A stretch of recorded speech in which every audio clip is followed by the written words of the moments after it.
પણ વધારે વાતચીત કરીશું આજના આપણા ગેસ્ટ સાથે જીએમ ફાઇનાન્શિયલ સર્વિસીસના તેજસ શાહ આપણી સાથે જોડાઈ ગયા છે. તેજસભાઈ, ઘણું સ્વાગત છે. આજે એક ફ્લેટિશ ઝોનમાં કારોબાર રહ્યો છે. જો કે બેંક નિફ્ટી અને મિડ કેપે આઉટપરફોર્મ કર્યું હતું, પણ મિડ કેપમાં આપણે અત્યારના જોઈએ તો એક વેચવાલી છે. અત્યારના એકદમ ફ્લેટ કારોબાર છે. બેંક નિફ્ટી હજી પણ એક ગ્રાઉન્ડ સંભાળી રહ્યું છે અને બેંક નિફ્ટી કરતાં આપણે જોયું છે કે એક સ્ટ્રોંગર ફૂટફ્રન્ટ પર કામ કરતું આવ્યું છે પાછલા ઘણા સેશનથી. આવતીકાલે એક્સપાયરી છે એટલે એ પણ આપણે ધ્યાનમાં રાખીશું. કઈ રીતના જોઈ રહ્યા છો લેવલ્સ તમે નિફ્ટી અને નિફ્ટી બેંકના? ગુડ આફ્ટરનૂન તમને ને તમામ દર્શકોને. નિફ્ટીની આપણે વાત કરીએ તો નિફ્ટીમાં આપણે જોયું કે લાસ્ટ વીકમાં મંડેના સેશનમાં 22,000ની આજુબાજુમાં ડબલ બોટમ બન્યું હતું. એના પછી આપણે એક ધારી 1600 પોઈન્ટની રેલી જોઈ છે. લાસ્ટ 6 વર્કિંગ ડેઝમાં જે 1600 પોઈન્ટની જે રેલી આવી હતી એકદમ વી શેપ રિકવરી ટાઈપ આવી છે. તો થોડું કન્સોલિડેશન કે માઇનર પુલબેક આવે so that will make the setup more healthier. Nifty જે છે હમણાં 200 દિવસની મૂવિંગ એવરેજની આજુબાજુ રેસ કરી રહ્યું છે, જે કરીબન છે 23,360ની આજુબાજુ. એકવાર આ લેવલ સરપાસ થશે તો મને લાગે છે 23,500નું લેવલ બી નિફ્ટી ટેસ્ટ કરી શકે છે. ને અબોવ દેટ અમને લાગે છે કે આ જે રિસન્ટ સ્વિંગ હાઈ બન્યો તો in the month of March 23,870ની આજુબાજુ એવી રીટેસ્ટ થઈ શકે છે. તો એક માઇનર કરેક્શન આવી શકે છે 100 થી 200 પોઈન્ટનું નિફ્ટીમાં, યા તો સાઇડવેઝ કન્સોલિડેશન કરી શકે છે for time being. But overall chart structure થોડું પોઝિટિવ છે. 23,100 અને 22,900 આ બે ઇમ્પોર્ટન્ટ સપોર્ટ છે. જ્યાં સુધી આ બંને સપોર્ટ જાળવી રાખશે નિફ્ટી, ત્યાં સુધી અમને લાગે છે આવનારા દિવસોમાં આપણે 23,850થી લઈને 870 સુધીના લેવલ જોઈ શકશું નિફ્ટીમાં. ઓકે, તો 23,100ના લેવલની આસપાસ જ્યાં સુધી નિફ્ટી લેવલ સંભાળી શકે છે ત્યાં સુધી આપણે 23,800 પ્લસના લેવલ્સ જોઈ શકીએ છે. પણ નિફ્ટી બેંક કેવું લાગે તેજસભાઈ? અહીંયા તમે પોઝિટિવિટી વધારે જોઈ રહ્યા છો? નિફ્ટી બેંકની આપણે વાત કરીએ તો નિફ્ટી બેંકનું જે ચાર્ટ સ્ટ્રક્ચર છે એ રિલેટિવલી સ્ટ્રોંગર છે કમ્પેર ટુ નિફ્ટી. નિફ્ટી હજુ બી એની 200 દિવસની મૂવિંગ એવરેજની નીચે ટ્રેડ કરી રહ્યું છે, પણ બેંક નિફ્ટી જે છે એ કન્સિસ્ટન્ટલી એની 200 દિવસની મૂવિંગ એવરેજની ઉપર ટ્રેડ કરી રહ્યું છે. ગઈકાલે બેંક નિફ્ટીમાં બી એક ફ્રેશ બ્રેકઆઉટ આવ્યું હતું. અબોવ 52,000 જે એનો પ્રીવિયસ સ્વિંગ હાઈ હતો એ ક્રોસ કરીને એની ઉપર ડિસિઝિવલી ક્લોઝ આપ્યું હતું. બેંક નિફ્ટી બી તમે જોશો તો લાસ્ટ 6 વર્કિંગ ડેઝમાં 350 પોઈન્ટ ચાલી ગઈ છે. એ હિસાબે થોડું એક સાઇડવેઝ કન્સોલિડેશન થઈ શકે, કાં તો માઇનર પુલબેક આવી શકે છે. But overall chart structure bank નિફ્ટીનું બી ઘણું સારું છે. બાય ઓન ડિપ્સની રણનીતિ રાખવી જોઈએ બેંક નિફ્ટીમાં. થોડું આર્લી ચાર્ટ પર ઓવરબોટ છે તો એક માઇનર પુલબેક આવી શકે છે, બટ પુલબેકમાં આપણે ખરીદી કરવી જોઈએ. ઉપરમાં અમને લાગે છે ત્યાં સુધી 53,000 અને 53,500 સુધીના બી લેવલ આવી શકે છે આવનારા 1 થી 2 અઠવાડિયાના ટાઈમ હોરાઇઝનથી. ઓકે, તો 53,000થી 53,500ના આપણે ટાર્ગેટ્સ જોઈ રહ્યા છીએ આવનારા 1 થી 2 વીક માટે. તો એક વધારે સ્ટ્રોંગર ઝોનમાં નિફ્ટી બેંક છે નિફ્ટી કરતાં. પણ આગળ ચાલીએ અને આજે ઘણા બધા સ્ટોક ઇન એક્શન છે અને અત્યારના જો broader market point of view જોઈએ તો અરવિંદના કાઉન્ટર પર નજર કરો, અહીંયા નિયરલી આપણને 5%ની તેજી દેખાઈ રહી છે. કામકાજ કરશો અહીંયા તમે? ડેફિનેટલી કરશું. આમાં તો ફ્રેશ બ્રેકઆઉટ આવ્યું છે. સ્ટોકે જે એનો પ્રીવિયસ સ્વિંગ આવ્યો હતો 352નો એ બી બ્રેક કરી નાખ્યો છે. 200 દિવસની જે મૂવિંગ એવરેજ હતી 350ની આજુબાજુ એની ઉપર કન્સિસ્ટન્ટલી ટ્રેડ કરી રહ્યો છે. તો સ્ટોકમાં એક ફ્રેશ બ્રેકઆઉટ આવ્યું છે. જો માઇનર પુલબેક આવે અરાઉન્ડ 352 355ની વચ્ચે તો ડેફિનેટલી આમાં બાઇંગ કરી શકાય. સ્ટોપ લોસ રાખવાનો રહેશે 349નો અને ઉપરમાં મને લાગે છે 374નો ટાર્ગેટ પહેલો આવી શકે ને એ સરપાસ કર્યો તો 391 સુધીના બી ટાર્ગેટ આવી શકે સ્ટોકમાં. તો અરવિંદમાં યસ, થોડુંક આપણે અહીંયા થોડુંક કૂલ ડાઉન થાય એટલે કે નિયરલી 355ની આસપાસ આવે છે ત્યારે તમે ખરીદી કરજો. ત્યારે 349નો તમારે એક સ્ટોપ લોસ રાખવાનો રહેશે અને 374થી 391ના આપણે બે ટાર્ગેટ્સ અહીંયા અચીવ કરી શકીએ છીએ. તો અરવિંદમાં અહીંયા ખરીદી બાય ઓન ડિપ્સની રણનીતિથી બનતી દેખાઈ રહી છે. નેક્સ્ટ જે એક બીજો કાઉન્ટર પર આજે નજર જાય છે અને એ છે એનબીસીસી. બંને ફ્યુચરમાં અને વોલ્યુમમાં પણ અહીંયા ઘણી આપણે એક્શન જોઈ રહ્યા છે. એનબીસીસીનો કાઉન્ટર ગમે તમને? એનબીસીસીનું કાઉન્ટર ઘણું સારું છે, પણ સ્ટોકે એક ધારી રેલી કરી છે ફ્રોમ 75 લેવલ. લાસ્ટ 6 ડેઝમાં તમે જોશો તો સ્ટોક 75થી લઈને 96 સુધી રેલી કરી છે સતત 6 દિવસમાં. તો મને લાગે છે કે થોડું એક પુલબેક આવી શકે છે સ્ટોકમાં. Stock is already up by 30% in last 6 working days.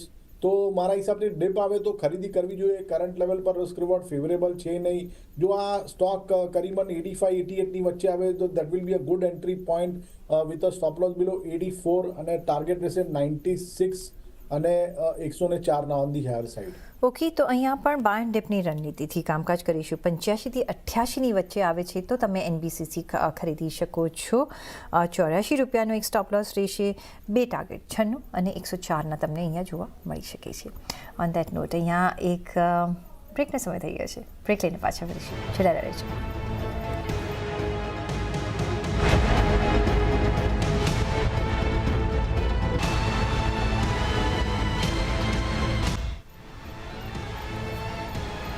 Break પછી આપનું સ્વાગત છે. અને તેજસભાઈ, જે સવાલ આવ્યો છે પવન પટેલનો, કેસ્ટ્રોલ ઇન્ડિયામાં અત્યારની પ્રાઇસથી જો 3 મહિના માટે એન્ટ્રી લેવી હોય તો લઈ શકાય? કયા ટાર્ગેટ્સ માટે એન્ટ્રી લઈ શકાય? જો કેસ્ટ્રોલની વાત કરીએ તો આ સ્ટોકમાં આપણે એક સારું કરેક્શન જોયું તે ઉપરના લેવલથી અરાઉન્ડ 250 લેવલથી આપણે એક સારું એવું કરેક્શન જોયું છે. સ્ટોક હમણાં બેઝ બનાવ્યો નથી, પણ ઓવરઓલ અગર એમને 3 મહિનાના હિસાબથી લેવું હોય તો એક જો ડિપ આવે કરીબન 185-190ની વચ્ચે તો એ એક સારું લેવલ હશે બાઇંગ કરવા માટે. સ્ટોકમાં જે છે બ્રેકઆઉટ આવશે ઓનલી અબાઉટ 210, જ્યાં સુધી સ્ટોક 210થી નીચે ટ્રેડ કરી રહ્યો છે. થોડું બાયસ નેગેટિવ છે, તો મારા હિસાબથી વેઇટ કરવું જોઈએ, કરેક્શનમાં બાય કરવું જોઈએ. અગર એમને 3 થી 6 મહિનાના હિસાબે લેવું તો ટાર્ગેટ્સ આમાં રહેશે 224ના, અને એ સરપાસ થયું તો 240 સુધીના ટાર્ગેટ બની શકે છે. ઓકે, તો 185-190ના લેવલથી તમે ખરીદી કરજો હમણાં નહીં, અને ત્યારબાદ તમને 224થી 240ના અહીંયા ટાર્ગેટ જોવા મળી શકે છે. તો અહીંયા કન્ડિશનલ બાઇંગ માટે તમને સલામતી દેખાઈ રહી છે. ભાવેશ માણિયા સુરતથી આપણી સાથે જોડાઈ ગયા છે. જી સર, સવાલ પૂછો. ભાવેશજી, સવાલ પૂછો. કેટલા વખત માટે કરશો? 90 દિવસ માટે. ઓકે, 3 મહિના માટે નવી શોર્ટ ટાઈમ. જી જી, 90 દિવસ માટે, રાઈટ? Short time. હા જી. જી, તો ક્યાં ખરીદી કરી શકાય અત્યારના તેજસભાઈ? શોર્ટ ટાઈમ માટે 3 મહિના માટે ખરીદી કરી શકે છે કોઈ કાઉન્ટર્સ નજરમાં? જો એલઆઈસી હાઉસિંગ ફાઇનાન્સનું કાઉન્ટર મને ઘણું સારું લાગી રહ્યું છે. સ્ટોકમાં એક બ્રેકઆઉટ આવ્યું છે, તો કરંટ ભાવે કાં તો ડિપમાં ખરીદી કરી શકાય છે. 555નો એક પોઝિશનલ સ્ટોપ લોસ રહેશે, અને ઉપરમાં મને લાગે છે ત્યાં સુધી 650 સુધીના ટાર્ગેટ આ સ્ટોકમાં આવી શકે છે. પાવર ગ્રીડ એક બીજું કાઉન્ટર છે, એમાં બી છેલ્લા 2 દિવસથી એક ફ્રેશ બ્રેકઆઉટ આવ્યું છે, તો કરંટ ભાવે કાં તો ડિપમાં ખરીદી કરી શકાય. આમાં સ્ટોપ લોસ રાખવાનો રહેશે 289નો, અને આમાં ટાર્ગેટ્સ રહેશે 330થી લઈને 335 સુધીના. તો બંને સ્ટોકમાં અહીંયાથી 10 થી 15%ની અપસાઇડ પોસિબલ છે, પાવર ગ્રીડ અને એલઆઈસી હાઉસિંગ ફાઇનાન્સ. ઓકે, તો એલઆઈસી હાઉસિંગ અને પાવર ગ્રીડમાં બંનેમાં 10 થી 15% આપણે અપમૂવ જોઈ રહ્યા છે. તો આ બે કાઉન્ટર્સમાં તમે એન્ટ્રી કરી શકો છો. એલઆઈસી હાઉસિંગમાં 555 રૂપિયાનો સ્ટોપ લોસ, 655ની આસપાસના 650ની આસપાસના તમને ટાર્ગેટ્સ જોવા મળી શકે છે. પાવર ગ્રીડમાં 289 રૂપિયાનો સ્ટોપ લોસ, 333થી 335ના લેવલની આસપાસ અહીંયા આપણે લેવલ્સ હતા જોઈ શકીએ છીએ. તો અહીંયા ખરીદી તમે ઇનિશિએટ કરી શકો છો. નેક્સ્ટ સવાલ પર જઈશું, અને નેક્સ્ટ આપણે જોઈએ એક્સિસ બેંક. અને અહીંયા આપણે જોઈએ તો બીએફએસઆઈ સેગમેન્ટ આખું અહીંયા પાસિંગ છે. પ્રાઇવેટ બેંકમાં જુઓ એક્સિસ બેંક, અને સાથે જ જો પીએનબી જુઓ, બેંક ઓફ ઇન્ડિયા જુઓ, બેંક ઓફ બરોડા જુઓ, પીએસયુ બેંક્સમાં ક્યાં તમે ખરીદી કરશો જો બેન્કિંગ સેક્ટરમાં કરવી હોય તો? ની આપણે વાત કરીએ તો જે પ્રાઇવેટ બેંક છે એમાં અમને એક્સિસ બેંક સારો લાગી રહ્યો છે, આઈસીઆઈસીઆઈ બેંક સારી લાગી રહ્યો છે, અને કોટક બેંક બી સારી લાગી રહ્યા છે. આ બધા સ્ટોક થોડા ચાલી ચોઈકા છે, તો મારા હિસાબથી થોડું એક માઇનર ડિપ આવે 2-3% તો ડેફિનેટલી બાય કહી શકાય. આવનારા દિવસોમાં અહીંયાથી બી અમને લાગે છે 5 to 8% upside is possible in all this private banks. અને પીએસયુ બેંક્સની વાત કરીએ તો બેંક ઓફ બરોડા અને સ્ટેટ બેંક ઓફ ઇન્ડિયા, આ બંને કાઉન્ટર ઘણા સારા લાગી રહ્યા છે. તો આ બંને કાઉન્ટરમાં જો એક માઇનર ડિપ આવે મે બી 1 to 2%નો, તો ડેફિનેટલી ખરીદી કરાવી શકાય for a targets of around 5 to 8% on the higher side, અને ટાઈમ હોરાઇઝન રહેશે 10 to 15 days. ઓકે, તો યસ, અહીંયા બેન્કિંગ સેક્ટરમાં તમે આ કાઉન્ટર્સ પર નજર રાખી શકો છો ને અહીંયા કામકાજ કરી શકો છો. નેક્સ્ટ સવાલ જે છે એ આવી રહ્યો છે પાંખિયા ભાવેશ નથુભાઈ, આઈ હોપ કે મેં તમારું નામ બરાબર પ્રોનાઉન્સ કર્યું છે. એમની પાસે જેન્સોલ એન્જિનિયરિંગના કાઉન્ટર છે. હવે આજે આ સ્ટોક ઇન ન્યૂઝ કાઉન્ટર છે, જે રીતના સેબીની એક એક્શન આવી છે, બહાર કર્યા છે પ્રમોટર્સને, ડાયવર્ઝન ઓફ કંપની મની આપણે જોઈ રહ્યા છીએ, ને એના લીધે આજે 5% એક લોઅર સર્કિટ પર આ કાઉન્ટર છે. પણ એમની પાસે કાઉન્ટર છે અને એ જે એમની ખરીદી છે એ 250ના ભાવના 200 કાઉન્ટર છે. શું કરવાનું રહેશે? અહીંયા ચાર્જ કેવા લાગે? એ આ સ્ટોક સર્કિટ ટુ સર્કિટ ચાલી રહ્યો છે, એટલે મારા હિસાબથી આમાં હું કમેન્ટ નહીં આપી શકું. I will refrain to comment on this stock. So જે અહીંયા એક સર્કિટ ટુ સર્કિટ ચાલતો કાઉન્ટર છે, તમે જે લીધા છે એનાથી તો અડધો અડધ ભાવ થઈ ગયો છે. એટલે આવા કાઉન્ટર્સથી થોડા દૂર રહો તો સારું, પણ અત્યારે અમે તમને ક્લિયર કટ કોઈ પણ આઈડિયા નહીં આપી શકીએ. નેક્સ્ટ સવાલ માટે ભાવેશ માણિયા સુરતથી જોડાઈ ગયા છે. જી સર, સવાલ પૂછો. એક મિનિટ, આઈ થિંક એ સવાલ મેં લઈ લીધો, પણ વોટ્સએપ પર એમનો આ એક સવાલ આવ્યો છે. શું કરવું જોઈએ?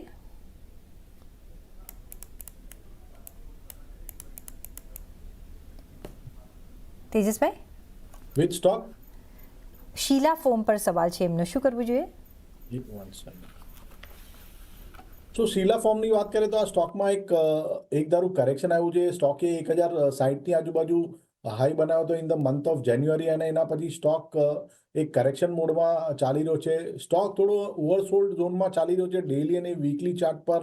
તો મારા હિસાબથી અહીંયાથી માઇનર પુલબેક રેલી આવી શકે છે, બટ રિવર્સલના કોઈ સંકેત છે નહીં. ઉપરમાં 690 થી લઈને 695 સુધી એક પુલબેક રેલી આવી શકે છે ફ્રોમ ધી કરંટ લેવલ્સ, ઓર મે બી એક માઇનર ડિપ પછી. બટ ઓવરઓલ ચાર્ટ સ્ટ્રક્ચર ઘણું વીક છે, તો કોઈની પાસે લોંગ પોઝિશન હોય તો અહીંયાથી કોઈ પુલબેક રેલી આવે તો એક્ઝિટ કરવું જોઈએ. પણ એમની જે આ હિતેશ સોનીનો સવાલ હતો, એમની પાસે 1043 રૂપિયાના કાઉન્ટર છે, 92 કાઉન્ટર છે. હવે ખાસું એવું અહીંયા એમને ડિસ્ટ્રક્શન જોયું છે 300-400 રૂપિયાની આસપાસનું. ઉછાળે નીકળવાની સલાહ કે કંઈ આપણે કોઈ એવરેજ આઉટ? મારા હિસાબથી અગર લોંગ ટર્મ ઇન્વેસ્ટર હોય તો પછી આ લેવલ પર નીકળવાની સલાહ નહીં આપું. આ સ્ટોકમાં જે છે મેજર હર્ડલ છે કરીબન 750 થી લઈને 780 નું છે. ઇમિડિયેટ બેસિસ પર 690 થી 95 નું હર્ડલ છે. તો જ્યાં સુધી આ બંને હર્ડલ સરપાસ નહીં કરે, સ્ટોકમાં કોઈ રિવર્સલના સંકેત નથી. તો અગર 1 યરના ટાઈમ હોરાઇઝનથી અગર હોલ્ડ કરતા હોય તો મારા હિસાબથી આ લેવલ પર નીકળે નહીં. અને અગર જો 780 સુધીના અગર લેવલ મળે આવનારા 3-4 મહિનામાં, તો ત્યાં એમને એક્ઝિટ કરવું જોઈએ. જો તમે શોર્ટ ટર્મ અહીંયા ઊભા રહેવા માંગો છો તો 780ની આસપાસ તમે નીકળવાની કોશિશ કરજો. જો 1 યર પ્લસ માટે તમે ઊભા રહી શકતા હો તો જરૂરથી અહીંયા ઊભા રહેજો. ઓન દેટ નોટ અહીંયા એક બ્રેકનો સમય થઈ ગયો છે, તો એક બ્રેક લઈને પાછા ફરીશું. જોડાયેલા રહેજો.